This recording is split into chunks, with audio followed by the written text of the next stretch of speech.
پاکستان ایک ایٹمی ریاست ہے، یہ دنیا کی چھٹی یا ساتویں ایٹمی قوت بنتی ہے۔ بقایا ایٹمی ریاستوں کو دیکھیں تو ان کے نظام حکومت سے آپ اندازہ لگا سکتے ہیں کہ وہ کتنی ذمہ دار ریاستیں ہیں، وہاں کا نظام کس قدر مضبوط ہے، اور ہماری ایٹمی یعنی اسلامی ایٹمی ریاست کے چالے کیا ہیں۔ چالے کا جب لفظ لگتا ہے تو آف کورس اس کے اندر نیگیٹیوٹی پائی جاتی ہے۔ آپ پاکستان کے حالات کو دیکھیں تو آپ کو اندازہ ہوگا کہ سب سے پہلے یہاں کی پبلک، یہاں کے لوگ، وہ اپنے ملک کے ساتھ سیریس ہی نہیں، they are not concerned about their own country. Pakistani یہ ہیں کہ وہ چاہتے ہیں کہ ان کو سب کچھ دستیاب ہو جائے، میسر ہو جائے، ان کو مل جائے، راتوں رات چھپڑ پھاڑ کر سب کچھ ان کے پاس من و سلوہ کی طرح آ جائے، لیکن وہ خود کچھ کرنا نہیں چاہتے ہیں۔ لیکن اس کے ساتھ ایک بہت امپورٹنٹ کوشچن ہے اسلامی ایٹمی ریاست کا، کہ اس کے چالے کا اندازہ لگانے کے لیے یا اس کے کرتوتوں کو پرکھنے کے لیے سب سے پہلے آپ کو یہ دیکھنا ہے کہ حالیہ 20، 25، 30، 35، 40 سالوں میں معصوم کون تھا، اور پھر کون گند پھیلا کے بالکل صاف ستھرا پاک ہو کے سائڈ پر بیٹھے ہیں، اور وہ سمجھتے ہیں کہ یہاں کے ریاست کے جو لوگ ہیں جو اس پر بات کرتے ہیں کہ ریاست کو درست ہونا چاہیے، انہیں شاید کچھ سمجھ ہی نہیں آتی۔ اب 2-3 کھلاڑی ایسے ہیں جن کی سیاست نے ریاست کو اپنے قبضے میں کر رکھا۔ اب یہ جاننا مشکل ہے کہ کون سیاست کر رہا ہے اور کون سیاست کے ذریعے کھیل رہا ہے۔ سیاست سبھی کر رہے ہیں۔ ہمارے عمران خان صاحب، ان کی سیاست تو خیر چھائی ہوئی ہے۔ نواز شریف صاحب، ان کی سیاست بھی اپنی جگہ پر ہے، کیونکہ مریم نواز بالکل جناب مکھن سے بال کی طرح پاکستان سے نکل گئی ہیں۔ اسحاق ڈار برطانیہ سے پاکستان سیدھے پہنچ گئے ہیں، تو نواز شریف صاحب کی سیاست کو بھی تو داد دینی پڑتی ہے۔ پھر ایک اور ہیں جو کہ بالکل پاک صاف وضو کر کے، یعنی مکمل طور پر صاف ستھرے ہو کے بیٹھے ہیں، ان کا کہیں فسانے میں ذکر ہی نہیں ہو رہا۔ وہ کون ہیں؟ وہ ہیں جنہوں نے اس ملک پر کوئی 70-75 سال سے اپنا تسلط قائم کیا ہوا ہے، یعنی ہماری اسٹیبلشمنٹ، چاہے وہ عدلیہ سے ہے، چاہے وہ چند جرنیلوں کی پیداوار ہو۔ لیکن وہ نواز شریف صاحب کو بھی لائے، وہ عمران خان صاحب کو بھی لائے، وہ آڈیو لیکس بھی لائے، وہ ویڈیوز کی بھی کہانیاں سنا رہے ہیں، وہ سب کچھ کر رہے ہیں، لیکن کوئی ان کے بارے میں یہ گفتگو نہیں کر رہا کہ وہ بھی کھلاڑی کے طور پر موجود ہیں۔ تو یوں ہمیں پتہ چلتا ہے کہ ان 3 لوگوں میں ریاست یرغمال ہو چکی ہے۔ جو اسٹیبلشمنٹ ہے اس کی یہ خواہش ہے کہ وہ سیاسی کھلاڑیوں کو اپنی من مرضی کی پوزیشن پر کھلائے، جیسے وہ کہتے ہیں نا کہ آپ جو ہے وہ سینٹر میں کھیلیں، آپ لیفٹ پہ کھیلیں، آپ رائٹ پہ کھیلیں، آپ فارورڈ کھیلیں، آپ ڈیفنس میں کھیلیں۔ تو ہماری اسٹیبلشمنٹ کی یہ کوشش ہے کہ وہ کھلاڑیوں کو اپنی مرضی سے کھلائیں۔ کچھ کھلاڑی باغی ہوتے جا رہے ہیں، وہ کہتے ہیں نہیں، ہمیں ایک دفعہ گراؤنڈ میں آپ نے اتار دیا، کیونکہ وہ گراؤنڈ میں اترنے کے قابل نہ تھے، لیکن سفارش تو بہت اہم رول ادا کرتی ہے۔ نواز شریف صاحب کی سفارش تھی جنرل جیلانی کی، تو ضیاء الحق جس نے اقتدار پر قبضہ کیا ہوا تھا وہ اس کو روک ہی نہیں سکا، کیونکہ میاں شریف صاحب کے یعنی نواز شریف صاحب کے جو والد صاحب تھے، یعنی مریم کے جو دادا تھے، وہ کوئی اگر مریم اتنا کچھ سمجھتی ہیں تو ان کے دادا تو پھر کہتے ہیں یعنی ابا ہونا تو بہت بڑا کسی کی اچیومنٹ ہے نا، تو ابا زیادہ سمجھتے تھے۔ انہوں نے جنرل جیلانی سے کہا کہ جناب اس ثبوت کو آپ لگا دیجیے، تو پھر ہماری اسٹیبلشمنٹ نے اس کو کھیل کے میدان میں اتار دیا۔ اب وہ لیفٹ کھیلیں، رائٹ کھیلیں، فارورڈ کھیلیں، بیک پہ کھیلیں، جس طرح کھیلیں، پہلے تو وہ آپ کی مرضی کے تحت یعنی اسٹیبلشمنٹ کی مرضی کے تحت کھیلتے رہے، اب وہ اس سے انکاری ہیں۔ وہ کہتے ہیں نہیں، میں نے بھی کچھ اپنی مرضی سے کھیلنا۔ عمران خان بھی اس قابل نہیں تھے، کرکٹ کی دنیا میں وہ کھلاڑی تھے، وہاں پر بھی ویسے ورلڈ کپ تو انہوں نے خود نہیں جیتا تھا، ہم نے بڑے دعائیں بھی کی، رمضان کا مہینہ تھا، ادھر بارش ہو جائے، ادھر فلاں ہو جائے، ادھر فلاں ٹیم ہارے، یہ ہو وہ ہو، سب جو ہے نا وہ کوئی مل ملا کے تو ورلڈ کپ ہم نے جیت لیا۔ شاید مسلمانوں کی دعاؤں کا نتیجہ تھا، کیونکہ یہاں وہ غریب لوگ ہیں، وہ دل سے دعائیں کرتے ہیں اور ان کا اللہ پر یقین بھی۔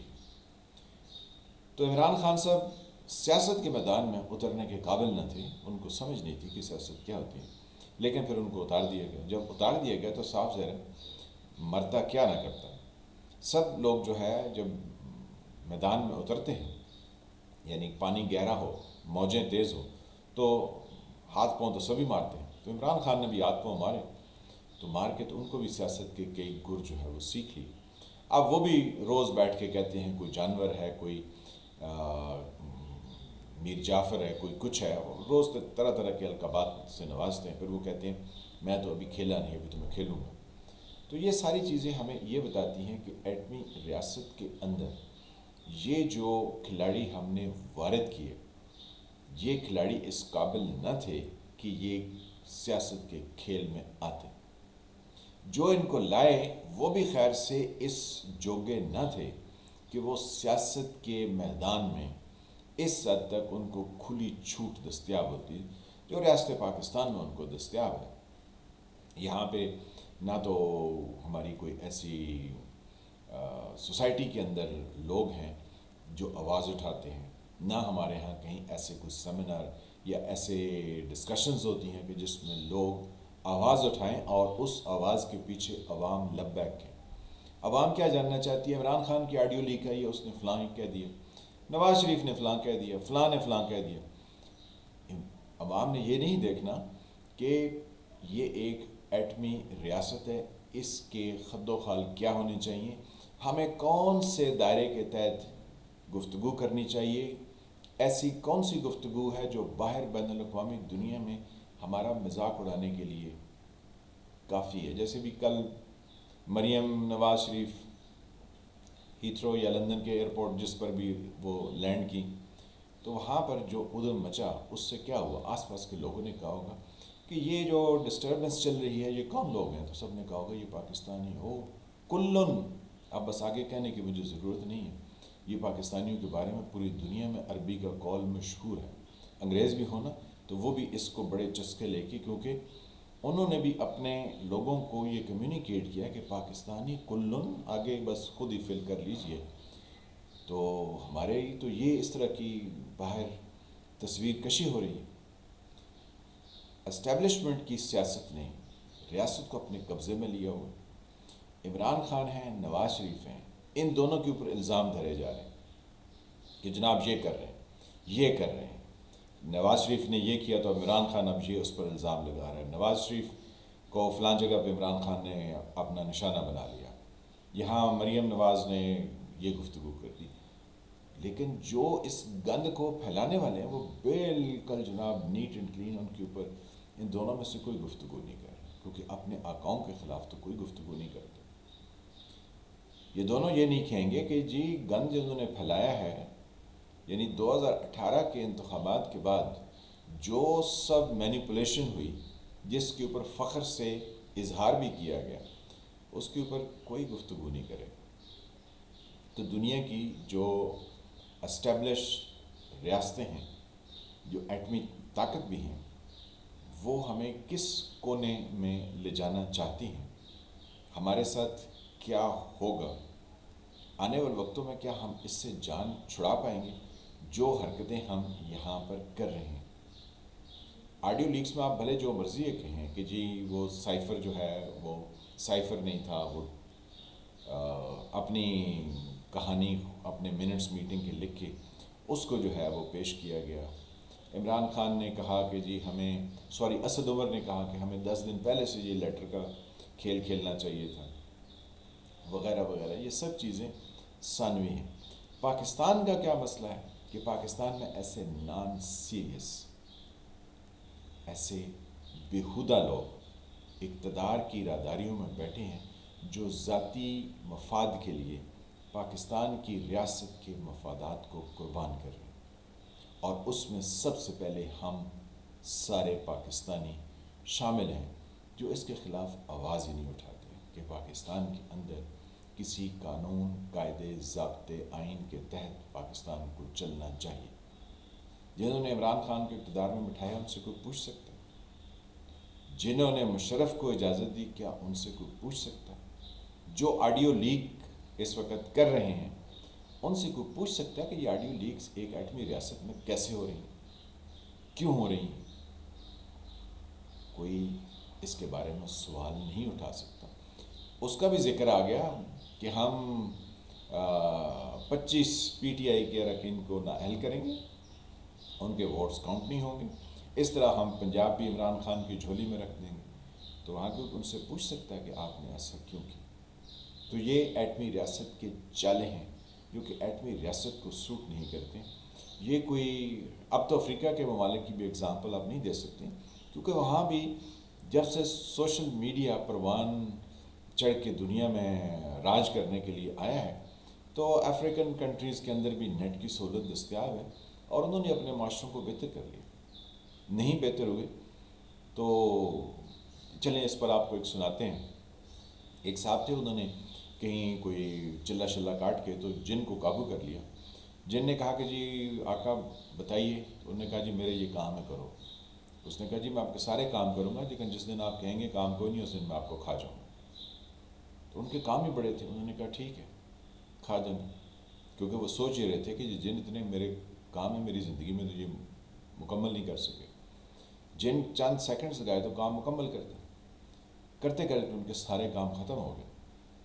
آخری کام کے لیے جن کو بھیجا اور سوچ رہے تھے کہ اب وہ آئے گا تو مجھے کھا جائے گا۔ تو اتنے میں ان کے ایک دوست آگے کہتے ہیں کیوں اتنے پریشان بیٹھے؟ اس نے کہا جن کو آخری کام پہ بھیجا ہے، دوستوں کے بھی کام نپٹا دیے، فیملی کے بھی نپٹا دیے، آس پاس کے بھی کر دیے، محلے کے بھی کر دیے، شہر کے بھی کر دیے، اب تو کوئی کام بچا نہیں۔ تو کنڈیشن تو یہ تھی کہ کام نہیں ہوگا تو مجھے کھا جائے گا۔ اس نے کہا کوئی بات نہیں، مجھے میرے لیے چائے بناؤ، تو میں تمہیں جو ہے وہ اس سے نجات کا طریقہ مجھے پتہ ہے، وہ میں آپ کو بتاتا ہوں۔ اس نے خیر اس کے لیے چائے بنائی کہ اچھا چل مرنے سے پہلے، یعنی جن کے مجھے کھانے سے پہلے تجھے چائے میں پلا دیتا ہوں۔ تو اتنی دیر میں جن حاضر ہو گیا، اس نے کہا جی آقا اگلا کام بتائیے۔ اس نے کہا جی اس کو کام بتاؤ۔ تو جو دوست تھا اس نے کہا کہ وہ ہمارا کتا بیٹھا ہوا ہے، اس کی جو پوچھل ہے اس کو، یعنی اس کی جو ٹیل ہے، جو اس کی دم ہے، اس کو سیدھا کر دو۔ تو جن نے کہا بس، اس نے کہا یہ آخری کام ہے کر لو تو بھلے ہم دونوں کو کھا لو۔ اب جن جو ہے اس نے کہا واہ اب تو کھانے کا ٹائم آ گیا۔ وہ گیا، اس نے اس کی دم کو پکڑا اور سیدھا کیا، سیدھا کر کے واپس آیا، کہتا ہے جی اب میں نے کر دی۔ اس نے کہا ذرا پیچھے دیکھو وہ تو ٹیڑھی ہے۔ جن پھر گیا، پھر واپس آیا، پھر ٹیڑھی ہو گئی۔ کرتے کرتے جن تھک گیا، اس نے کہا یہ میں سیدھی نہیں کر سکتا۔ اس نے کہا یہ آخری کام ہے، جس دن تم نے سیدھی کر لی اس دن جو ہے وہ تم ہمیں دونوں کو کھا سکتے ہو، اگر سیدھی نہیں کر سکتے تو تم آزاد ہو، تم جاؤ، کیونکہ تم اپنا آخری کام نہیں کر سکتے۔ تو ہمارے پاکستان کے لوگوں کا اور یہاں کی ریاست کا بھی یہی معاملہ ہے کہ دنیا کے افریقن کنٹریز جہاں پر ایجوکیشن نہیں تھی وہ بھی سب سیدھے ہو گئے۔ نہیں سیدھا ہوا تو اسلامی ایٹمی ریاست پاکستان اس کے خد و خال درست نہیں ہو سکتا، کیونکہ یہ اس دم کی طرح ٹیڑھے ہیں، اس کو سیدھا کرو یہ پھر ادھر ہی ٹیڑھے ہو جاتے۔ تو بے ادبی معاف کہ میں نے یہ اگزامپل دی ہے، لیکن حالات ایسے ہیں۔ تو ایٹمی ریاست کے چالے اگر آپ کو سمجھ آ گئے ہوں تو آڈیو لیکس پر ذرا توجہ ہٹائیے اور یہ دیکھیے کہ کس نے گند پھیلایا، کتنا پھیلایا، اور پھر وہ پاک صاف ہو کے سائڈ پر بیٹھے اور تماشا دیکھ رہے ہیں۔ تماشا کس کا دیکھ رہے ہیں؟ اس کی سول سوسائٹی کا دیکھ رہے ہیں، اور ہمارے ایسے نالائق لوگ میدان میں لاتے ہیں کہ جو ہمارے لیے بے عزتی کا باعث بنتے ہیں۔ ذرا سوچیں۔ میں ہوں فالح ملک، آپ دیکھ رہے تھے سرکار۔ اللہ تعالیٰ آپ کو اپنی حفظ ایمان میں رکھیں۔ جن فرینڈ نے چینل کو سبسکرائب نہیں کیا اس کو سبسکرائب کریں، گھنٹی کے نشان کو بھی دبا دیں تاکہ آپ کو نئی آنے والی ویڈیوز ملتے رہیں۔ ویڈیو کو لائک کریں، شیئر کریں، کمنٹ کریں۔ ملتے ہیں کسی نئے ٹاپک سے، تب تک کے لیے خدا حافظ۔